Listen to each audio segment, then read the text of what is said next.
इधर आ जाइए थोड़ा, जगह मेरे को यहाँ पे बन जाएगा। नमस्कार सर, अपना नाम बताइए। मेरा नाम है डाया भाई गजेरा। गांव का नाम अपना? गांव है राजकोट डिस्ट्रिक्ट में उपलेटा, और मैं गुजरात किसान सभा का स्टेट प्रेसिडेंट हूँ। स्टेट प्रेसिडेंट है आप और सर जो है सेक्रेटरी है, तो दोनों यहाँ पे आप बैठे हैं। मेरा आपसे मैं जानना चाहता हूँ गुजरात के अंदर किस तरह की खेती होती है, फसलों का रेट क्या मिलता है। हमने यूपी के बारे में जाना, हरियाणा के बारे में जाना, पंजाब के बारे में जाना, लेकिन गुजरात के बारे में हम ज़्यादा नहीं जानते, तो उसके बारे में थोड़ा हमें जानकारी दीजिए। गुजरात में अलग अलग साइड में अलग अलग खेती की जाती है। साउथ में जाएंगे, गुजरात साउथ गुजरात में जाएंगे तो वहाँ गन्ना होता है और डांगर होती है, पेड़ी होती है। मध्य गुजरात में पेड़ी और गेहूं होते हैं। उत्तर गुजरात में कैस्टर यानी कि दिवेला बोलते हैं, वो कैस्टर और गेहूं होते हैं, और चौमासे में डांगर ज़्यादा होती है।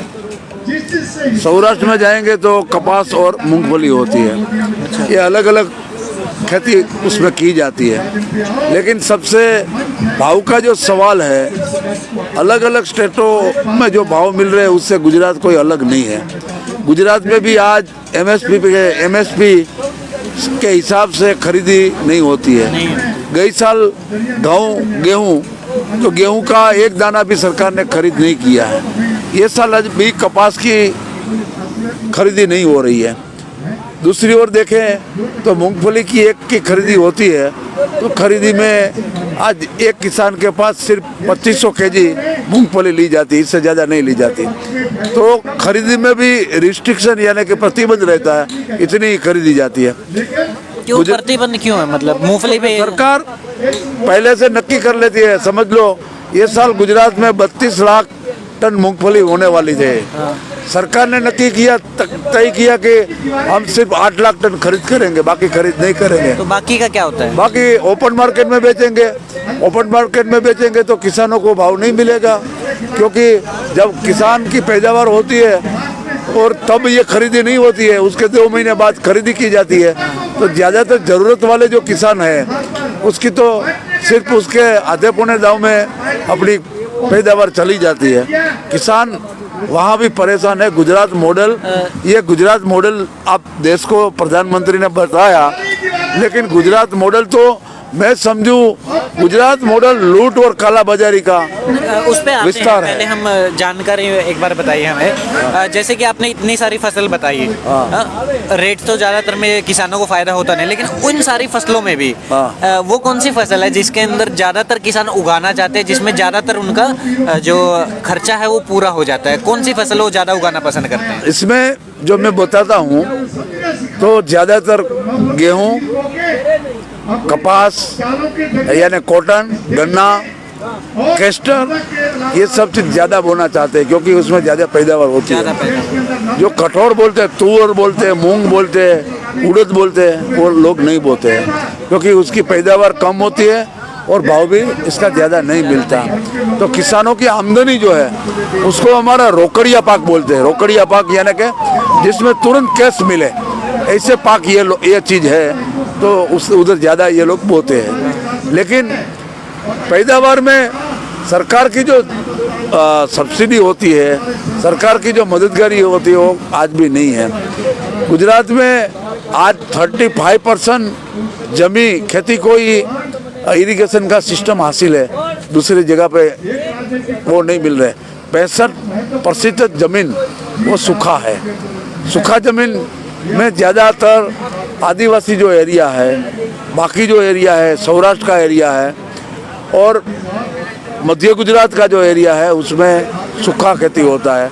सिर्फ बारिश के हिसाब से खेती की जाती है, बाकी इरिगेशन का कोई सिस्टम नहीं है। तो गुजरात में जो विकास की जो बात कर रहे हैं, विकास मॉडल की जो बात कर रहे हैं, तो गुजरात सरकार ने सभी जगह से बड़े बड़े इंडस्ट्रियलिस्टों को बुलाया है। इंडस्ट्री डालने से विकास नहीं होता है।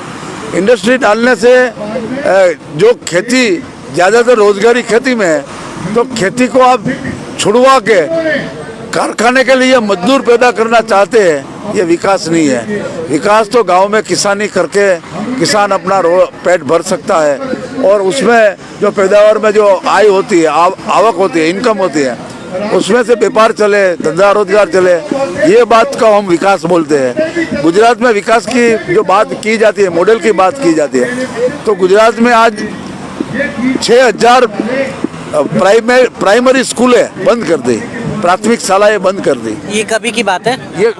ये साल ही इसी 2020 में 6,000 प्राइमरी स्कूल बंद कर दिया पूरा, और 2800 हाई स्कूल उसने बंद कर दिया गवर्नमेंट का।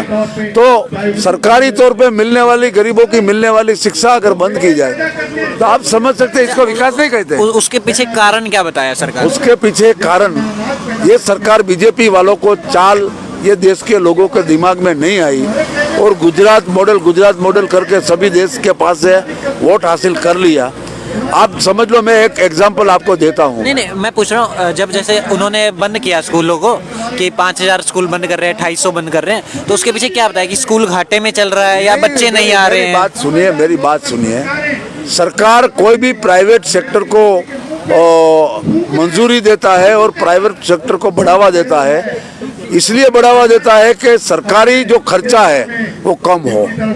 सरकार शिक्षा के पीछे जो खर्चा करती है वो कम करना चाहती है, तो क्या करती है, 7 क्लास के बीच में 3 टीचर रहते हैं, शिक्षक रहते हैं। अच्छा। तो लोग क्या करेंगे, गरीब लोग अपने बच्चे को पढ़ाने के लिए प्राइवेट में भेजेंगे, अपने आप भेजेंगे। ये वहाँ पे टीचर ही नहीं है। आज 35,000 शिक्षकों की जगह खाली थी, वो 35,000 शिक्षकों की कमी के हिसाब से उसने 6,000 स्कूलें बंद कर दी और बाकी के जो बच्चे टीचर एक दूसरे स्कूल में एडजस्ट कर दिए।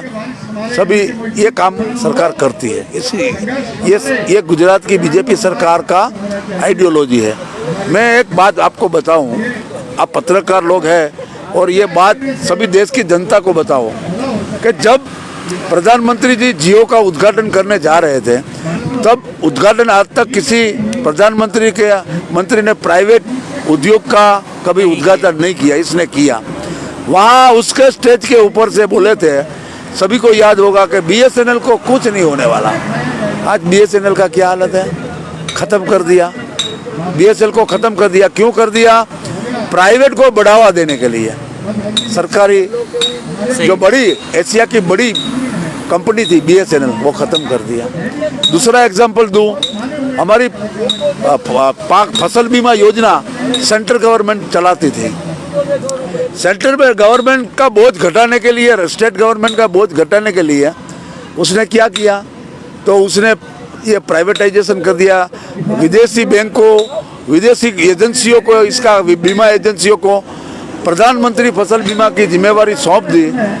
4 साल से सौंपी है और आज 5वां साल है। 4 साल में सभी किसानों को अन्याय हुआ है, किसी को कोई फसल बीमा योजना के तहत लाभ नहीं मिला है। नुकसानी 50% हुई, बीमा 5% मिलेगा।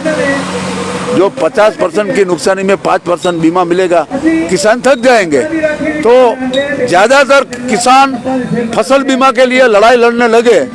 तो ये साल जिस योजना का प्रधानमंत्री सभी स्टेट में जाके गुणगान गाते हैं, प्रधानमंत्री फसल बीमा योजना का, वो प्रधानमंत्री फसल बीमा योजना ये साल 2020 में स्टेट गवर्नमेंट ने बंद कर दी। बंद हो गया, नहीं लिया। तो ये कारण है। प्राइवेट और सरकार का फर्क जो है वो ये है, ये पूरे देश को समझना चाहिए। ये जो 3 कानून बना रहे हैं, ये देश के इतिहास में पहली बार, जो एसेंशियल कमोडिटी के तहत कोई कंपनी को 200 टन से ज्यादा खरीद करने का और गोडाउन में संग्रह करने का अधिकार नहीं था। 200 टन? हाँ, जो अलग अलग चीज है। समझो तेलीबिया है तो 200 टन है, गेहूं है तो ज्यादा है। तो ये सरकार ने उसको अमाप सत्ता दे दी। 1 लाख टन करो, 10 लाख टन करो, जितना आपके पास शक्ति है उतना संग्रह करो। संग्रह करने की छूट दी, किसानों का सस्ता माल ले लेंगे, बाद में शॉर्टेज करके किसानों का खरीदा हुआ सस्ता माल प्रजा को महंगे भाव से बेचेंगे, मुनाफा करेंगे। पैदा करने वाला किसानों की लूट हुई, खाने वाले लोगों की लूट हुई, खरीदार लोगों की लूट हुई। ये कौन सा तरीका है भाई?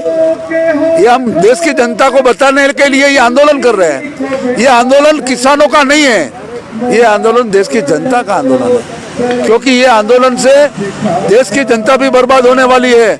देख लो, प्राइवेट में ये खास करके ऑनलाइन व्यापार की छूट दी, आज छोटे व्यापारियों खत्म हो रहे हैं, ऑनलाइन बिजनेस ज्यादा हो रहा है। ये लॉकडाउन में ऑनलाइन बिजनेस बढ़ा और जो दुकानदारी थी, दुकानदारी खत्म हो गई।